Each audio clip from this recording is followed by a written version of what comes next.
Hello, എല്ലാ കൂട്ടുകാർക്കും ടാക്കിയോൺ ലാബിൻ്റെ പുതിയൊരു വീഡിയോയിലോട്ട് സ്വാഗതം. നിങ്ങൾക്കെല്ലാം ഇനി എക്സാമിൻ്റെ സമയമാണല്ലേ. ഇനി ഓരോ ആഴ്ച കൂടുമ്പോൾ തന്നെ നിങ്ങൾക്ക് എക്സാമുകളായിരിക്കും. അപ്പോൾ ഈ പഠിച്ച കാര്യങ്ങളെല്ലാം ഒന്ന് റിവൈസ് ചെയ്യേണ്ട സമയമായിട്ടുണ്ട്. അപ്പോൾ നമുക്ക് ഈ ഇത്രയും ചാപ്റ്റേഴ്സ് അല്ലെങ്കിൽ കുറേ ചാപ്റ്റേഴ്സ് നമുക്ക് പഠിക്കാനുമുണ്ട്. അപ്പോൾ അതിൽ ഏറ്റവും ഇമ്പോർട്ടൻ്റ് ആയിട്ടുള്ള 2 ചാപ്റ്റേഴ്സാണ് ഈ പറയുന്ന പോളിനോമിയൽസ് എന്ന് പറയുന്ന ചാപ്റ്ററും അതുപോലെ ക്വാഡ്രാറ്റിക് ഇക്വേഷൻ എന്ന് പറയുന്ന ചാപ്റ്ററും. അപ്പോൾ ഇന്നിവിടെ നമ്മൾ ക്വാഡ്രാറ്റിക് ഇക്വേഷൻ്റെ ഒരു റിവിഷൻ വീഡിയോയുമായിട്ടാണ് വന്നിട്ടുള്ളത്. അപ്പോൾ നമുക്ക് നേരെ വീഡിയോയിലോട്ട് പോകാം. ഓക്കെ, എന്താണ് ഒരു ക്വാഡ്രാറ്റിക് ഇക്വേഷൻ? നിങ്ങൾ പല ടൈപ്പ് ഇക്വേഷനെ കുറിച്ച് കഴിഞ്ഞ ക്ലാസ്സുകളിലൊക്കെ പഠിച്ചിട്ടുണ്ടായിരിക്കും. പക്ഷേ ക്വാഡ്രാറ്റിക് ഇക്വേഷൻ എന്ന് പറഞ്ഞിട്ടുണ്ടെങ്കിൽ എന്താ? ആദ്യമായിട്ട് കേൾക്കുന്നതൊന്നും ആയിരിക്കില്ല. കാരണം നമ്മൾ പോളിനോമിയൽസ് എന്ന് പറയുന്ന ചാപ്റ്ററിൻ്റെ അകത്ത് ഇതിൻ്റെ ഒരു സ്റ്റാർട്ടിങ് ഉണ്ടായിരുന്നു. an equation of the form ax² plus bx plus c equal to 0 where a, b and c belongs to R and a not equal to 0 is called a quadratic equation. അതായത് ax² plus bx plus c equal to 0 എന്ന ഫോമിലുള്ള ഒരു ഇക്വേഷനെയാണ് നമ്മൾ quadratic equation എന്ന് പറയുന്നത്. പക്ഷെ ആരെങ്കിലും quadratic equation എന്താണെന്ന് ചോദിച്ചിട്ടുണ്ടെങ്കിൽ ax² plus bx plus c equal to 0 എന്ന് മാത്രം പറഞ്ഞാൽ പോരാ, ഈ ബാലൻസ് പറഞ്ഞിരിക്കുന്ന കണ്ടീഷനും കൂടി പറയണം. അതായത് എയും ബിയും സിയും എല്ലാം റിയൽ നമ്പേഴ്സ് ആയിരിക്കണം, എ എന്ന് പറയുന്നത് 0 ആകാനും പാടില്ല. അപ്പോൾ ഈ കണ്ടീഷൻ ഇവിടെ എക്സിസ്റ്റ് ചെയ്താൽ മാത്രമാണ് ഇതൊരു ക്വാഡ്രാറ്റിക് ഇക്വേഷൻ ആവുകയുള്ളൂ. ഇനി റിയൽ നമ്പേഴ്സ് എന്ന് പറഞ്ഞിട്ടുണ്ടെങ്കിൽ എന്താ? അതും നിങ്ങൾ ഫസ്റ്റ് ചാപ്റ്ററിലും 9ലും 10ലും ഒക്കെ ആയിട്ട് റിയൽ നമ്പേഴ്സ് എന്താണെന്നും പഠിക്കുന്നതാണ്. നമ്മൾ എന്തായാലും ഇപ്പോൾ പഠിക്കുന്ന നമ്പേഴ്സ് എല്ലാം റിയൽ നമ്പേഴ്സിൻ്റെ അകത്ത് വരുന്നതാണ്. അതായത് 1, 2, 3 അല്ലെങ്കിൽ 1/2, 1/√2, √2 അതെല്ലാം നമ്മുടെ റിയൽ നമ്പേഴ്സിൻ്റെ അകത്ത് വരുന്നതാണ്. ഇനി ഒരു ക്വാഡ്രാറ്റിക് ഇക്വേഷൻ എന്താണെന്ന് ഇപ്പം മനസ്സിലായി. ഇനി അതിൻ്റെ solution of a quadratic equation.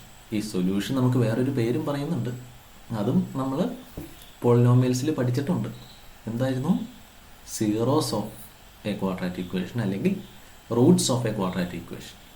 അങ്ങനെ 3 പേര് ഉണ്ട് ഈ പറയുന്ന സൊല്യൂഷന്.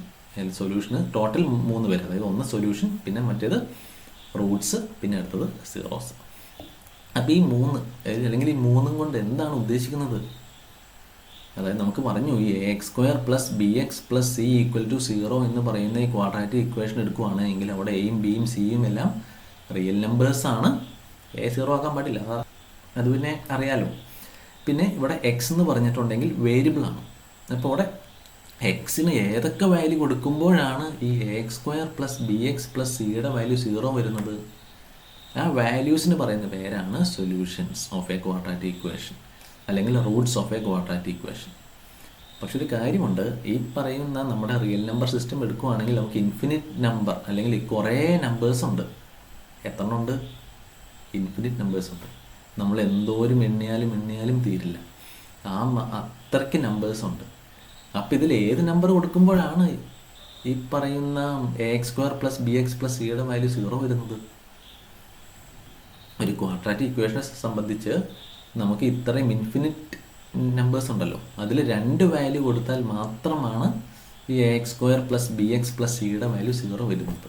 അത് ഏത് വാല്യൂ ആണ്? നമുക്ക് ഓരോ വാല്യൂസിന് 1/1 ആയിട്ട് ഇങ്ങനെ സബ്സ്റ്റിറ്റ്യൂട്ട് ചെയ്ത് നോക്കിക്കൊണ്ടിരിക്കാനുള്ള സമയമൊന്നുമില്ല. അപ്പം അതുകൊണ്ട് നമുക്കിവിടെ 2 ഫോർമുലകളുണ്ട്. 2 ഫോർമുലയല്ല, അതിൽ ഒരു ഫോർമുല എന്ന് പറയുന്നത് ക്വാഡ്രാറ്റിക് ഫോർമുലയാണ്. മറ്റേത് നമ്മൾ നേരത്തെ പഠിച്ചിട്ടുണ്ട്, മിഡിൽ ടേം സ്പ്ലിറ്റിംഗ്. അപ്പോൾ ഈ 2 മെത്തേഡുകൾ യൂസ് ചെയ്തിട്ടാണ് സീറോസ് കണ്ടുപിടിക്കുന്നത്. അപ്പോൾ ഈ ഫോർമുലയൊക്കെ യൂസ് ചെയ്തിട്ട് സീറോസ് കണ്ടുപിടിച്ചിട്ടുണ്ടെങ്കിൽ എളുപ്പമല്ലേ? നമുക്ക് ഓരോ വാല്യൂസ് ഇതുപോലെ സബ്സ്റ്റിറ്റ്യൂട്ട് ചെയ്ത് നോക്കേണ്ട ആവശ്യമില്ല. ഓക്കെ, അപ്പം മിഡിൽ ടൈം സ്പ്ലിറ്റിംഗ് എന്തായാലും ഇപ്പം പറയുന്നില്ല, കാരണം അത് പോളിനോമിയൽസിൽ നന്നായിട്ട് പഠിച്ചിട്ടുണ്ട് എന്ന് വിചാരിക്കുന്നു. അപ്പോൾ ഇവിടെ ക്വാഡ്രാറ്റിക് ഫോർമുല പറയുന്നത് x = -b ± square root of b² - 4ac divided by 2a. അതായത് ഈ എയ്ക്കും ബിക്കും സിക്കും എല്ലാം ഈ പറയുന്ന വാല്യൂസ് അല്ലെങ്കിൽ ഈ ഫോർമുലയിലേക്ക് സബ്സ്റ്റിറ്റ്യൂട്ട് ചെയ്ത് കഴിഞ്ഞിട്ടുണ്ടെങ്കിൽ നമുക്ക് എക്സിന് 2 വാല്യൂസ് കിട്ടും.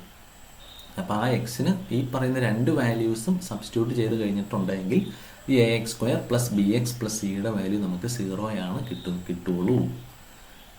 അപ്പോൾ ഈ പറയുന്ന സീറോസ് കണ്ടുപിടിക്കാൻ വേണ്ടി നമ്മൾ യൂസ് ചെയ്യുന്ന ഒരു ഇമ്പോർട്ടൻറ്റ് ഫോർമുലയാണ് ഈ പറയുന്ന ക്വാഡ്രാറ്റിക് ഫോർമുല. അപ്പോൾ ഇത് കാണാണ്ട് പഠിച്ചോളണം. ഈ ഫോർമുലയിൽ യൂസ് ചെയ്തിട്ട് പ്രോബ്ലം സോൾവ് ചെയ്യാൻ ഉറപ്പായിട്ടും നമ്മുടെ എക്സാമിന് ചോദിക്കും. അപ്പോൾ അത് കാണാണ്ട് ഈ ഫോർമുല പഠിച്ചോളണം. ഇത് പിന്നീടാണെങ്കിലും ആവശ്യം വരുന്നതാണ്, എഴുതി പഠിച്ചോളണം. ഓക്കെ, അപ്പോൾ ഇനി നെക്സ്റ്റ് സെക്ഷൻ എന്ന് പറയുന്നത് നേച്ചർ ഓഫ് റൂട്ട്സ്. അതായത് ഞാൻ പറഞ്ഞു, ഒരു ക്വാഡ്രാറ്റിക് ഇക്വേഷനെ സംബന്ധിച്ച് അതിന് മാക്സിമം 2 സീറോസ് ആയിരിക്കും ഉണ്ടാകുന്നത്. അപ്പോൾ ഈ സീറോസിന് ഒരു സ്വഭാവമുണ്ട്. ആ സ്വഭാവം എന്താണെന്നാണ് നമ്മൾ ഈ സെക്ഷനിൽ പറയുന്നത്. ഈ സ്വഭാവം നമ്മൾ മനസ്സിലാക്കുന്നത് ഈ പറയുന്ന വാല്യൂവിനെ ബേസ് ചെയ്തിട്ടായിരിക്കും. നമ്മൾ ക്വാഡ്രാറ്റിക് ഇക്വേഷൻ്റെ അകത്ത് ഒരു b² - 4ac എന്ന് പറയുന്ന ഒരു ടൈം നമ്മുടെ റൂട്ടിൻ്റെ അകത്ത് നിൽക്കുന്നത് കണ്ടു. അപ്പം ആ വാല്യൂവിനെ ബേസ് ചെയ്തിട്ടായിരിക്കും ഇതിൻ്റെ സ്വഭാവം നമ്മൾ മനസ്സിലാക്കുന്നത്. അതായത് b² - 4ac value greater than 0 ആണ് എങ്കിൽ ഈ പറയുന്ന ക്വാഡ്രാറ്റിക് ഇക്വേഷന് നമുക്ക് 2 ഡിസ്റ്റിങ്ക്റ്റ് റിയൽ റൂട്ട്സ് ആയിരിക്കും ഉണ്ടാകുന്നത്.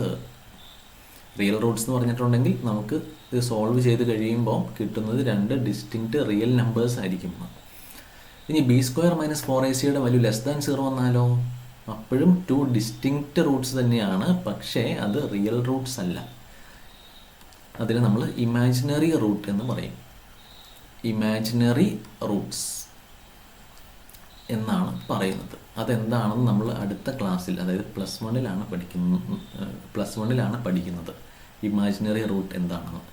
അത് വേറെ ഒന്നും ആലോചിക്കണ്ട. ഈ b² - 4ac value less than 0 വന്നിട്ടുണ്ടെങ്കിൽ അവിടെ 2 ഡിസ്റ്റിങ്ക്റ്റ് ഇമാജിനറി റൂട്ട്സ് ഉണ്ടെന്ന് മാത്രം ഓർത്തിരുന്നാൽ മതി.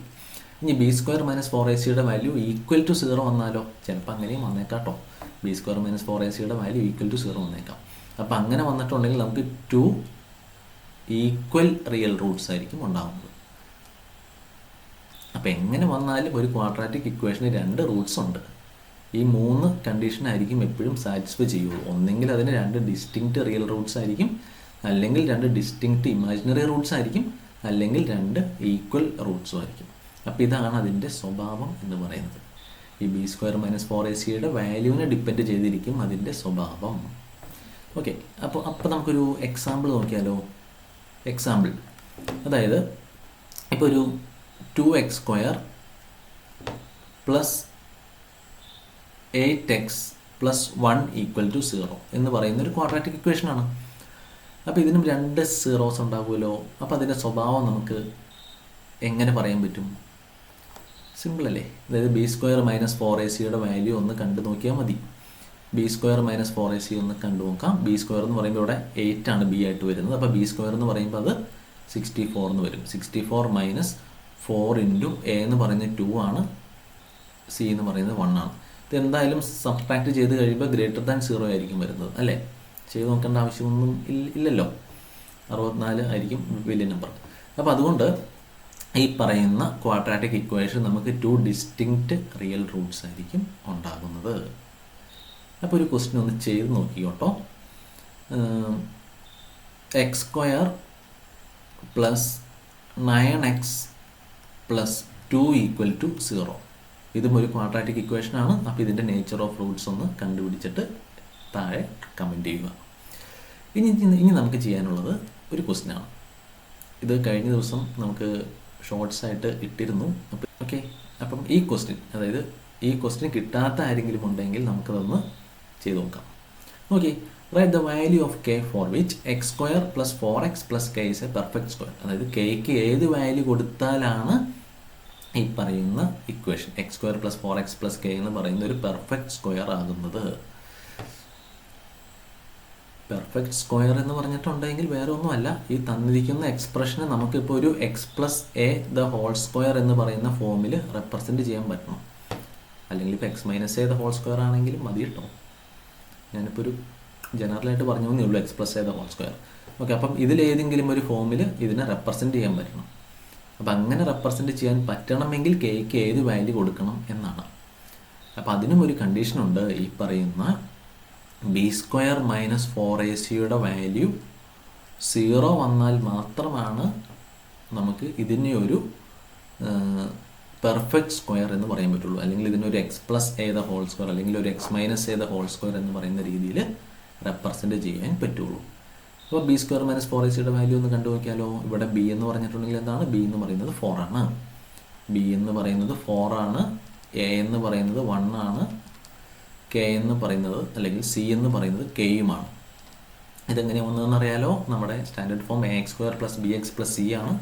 അപ്പോൾ x² കോഎഫിഷ്യൻ്റ് ആണ് എ ആയിട്ട് വരുന്നത്, എക്സിൻ്റെ കോഎഫിഷ്യൻ്റ് ആണ് ബി ആയിട്ട് വരുന്നത്, കോൺസ്റ്റൻ്റ് ആണ് സി ആയിട്ട് വരുന്നത്. ഓക്കെ, അപ്പോൾ നമുക്ക് b² - 4ac വാല്യൂ കൊണ്ട് നോക്കാം. b² എന്ന് പറയുമ്പോൾ 4² എന്ന് പറയുമ്പോൾ 16 എന്ന് വരും. 16 - 4 × a 1 ആണല്ലോ, 1 × k എന്ന് വരും, = 0. അതായത് 16 = 4k, അതായത് k = 16/4 എന്ന് വരും. 16/4 എത്രയാണ്, 4 ആണ്. അതായത് kക്ക് 4 എന്ന് പറയുന്ന വാല്യൂ കൊടുത്താൽ മാത്രമാണ് ഇതിൻ്റെ വാല്യൂ അല്ലെങ്കിൽ ഇതൊരു പെർഫെക്റ്റ് സ്ക്വയർ എന്ന് പറയാൻ പറ്റുള്ളൂ. നമുക്കൊന്ന് ജസ്റ്റ് ഒന്ന് കൊടുത്ത് നോക്കാം അല്ലേ. x² + 4x + k എന്ന് പറഞ്ഞിട്ടുണ്ടെങ്കിൽ അത് x² + 4x + 4 എന്ന് വരും. ഇത് നമുക്കറിയാലോ, ഇത് x + 2² അല്ലേ. a + b² ഇക്വേഷൻ അറിയാവുന്നവരുണ്ടെങ്കിൽ ഈ പറയുന്ന സാധനം x + 2² ഒന്ന് എക്സ്പാൻഡ് ചെയ്ത് നോക്കുക. അപ്പോൾ നമുക്ക് x² + 4x + k കിട്ടൂ എന്ന് നോക്കാം. അതായത് ഈ പറയുന്ന x² + 4x + 4 നമുക്ക് x + 2² എന്ന് പറയുന്ന രീതിയിൽ റെപ്രസെൻറ്റ് ചെയ്യാൻ പറ്റുന്നുണ്ട്. അതായത് it is A perfect square ആണ്. കെക്ക് 4 കൊടുത്താൽ മാത്രമാണ് പറ്റുള്ളൂ. കെക്ക് വേറെ ഏത് വാല്യൂ വന്നാലും ഇതൊരു പെർഫെക്റ്റ് സ്ക്വയർ ആകില്ല. കെക്ക് ചിലപ്പോൾ വേറെ ഇപ്പോൾ 2 വല്ലതും വരുവാണെങ്കിൽ, അല്ലെങ്കിൽ 2 or 3 അല്ലെങ്കിൽ വേറെ ഏതെങ്കിലും ഇതാണ് വരുന്നതെങ്കിൽ അതിന് ചിലപ്പോൾ ഒരു x + a × ഒരു x + b എന്ന് പറയുന്ന ഫോമിലായിരിക്കും റെപ്രസെൻറ്റ് ചെയ്യാൻ പറ്റുള്ളൂ. അല്ലാണ്ട് ഒരു നമ്പറിൻ്റെ സ്ക്വയർ എന്ന് പറയുന്ന രീതിയിൽ റെപ്രസെൻറ്റ് ചെയ്യാൻ പറ്റില്ല. ഓക്കെ, അപ്പം എല്ലാം ക്ലിയർ ആയില്ലേ. അപ്പോൾ ഈ ചാപ്റ്റർ ഒന്നുകൂടി നന്നായിട്ട് പഠിക്കുക. ഓക്കെ, വളരെ ഇമ്പോർട്ടൻ്റ് ആണ്. ഈ വീഡിയോ എല്ലാവർക്കും ഇഷ്ടമായെങ്കിൽ ലൈക്ക് ചെയ്യുക, അതുപോലെ തന്നെ സബ്സ്ക്രൈബ് ചെയ്യുക, ഷെയർ ചെയ്യുക.